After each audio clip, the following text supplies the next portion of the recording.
Chaque jour, Charles et Carole vous présentent la leçon de l'école du sabbat.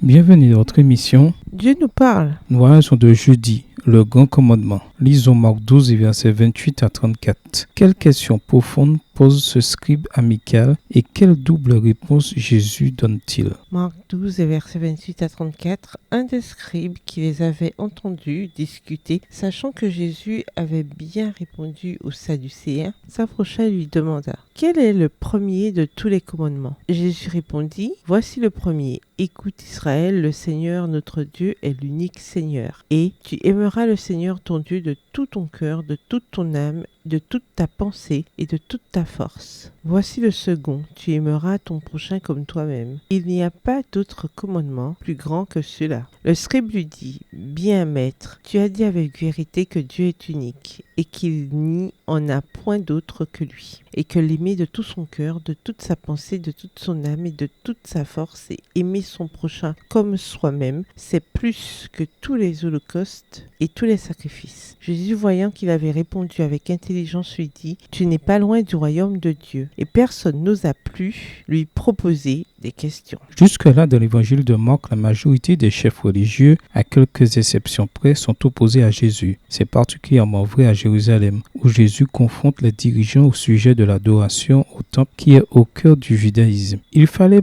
à un scribe beaucoup d'honnêteté et de courage pour écouter les débats et comprendre les réponses de Jésus, vu l'animosité qui prédominait à l'encontre de Jésus. Il était plus simple de se tenir à l'écart et d'observer de loin, même si l'on était d'accord avec Jésus. Mais ce n'est pas ce que fait cet homme. Le scribe vise au cœur de la religion en demandant quel commandement est le plus important. Jésus répond avec simplicité et clarté en citant le schéma, la confession de foi du judaïsme qui se trouve dans Deutéronome 6 et versets 4 et 5.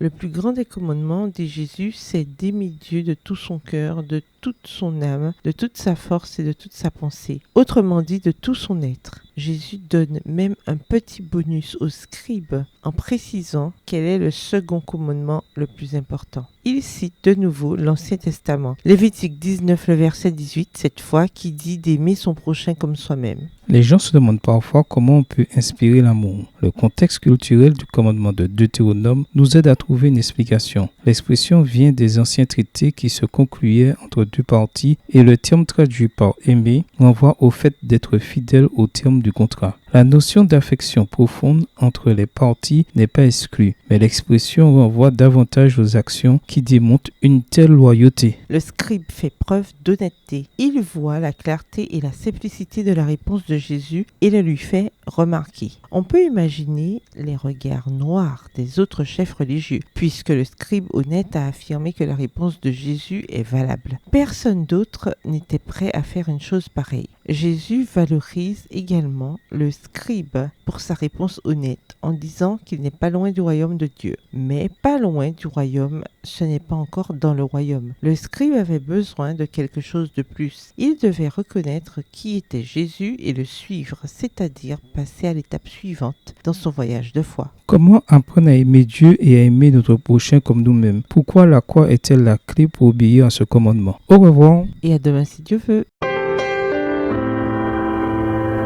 Dieu nous parle. Chaque jour, Charles et Carole vous présentent la leçon de l'école du sabbat.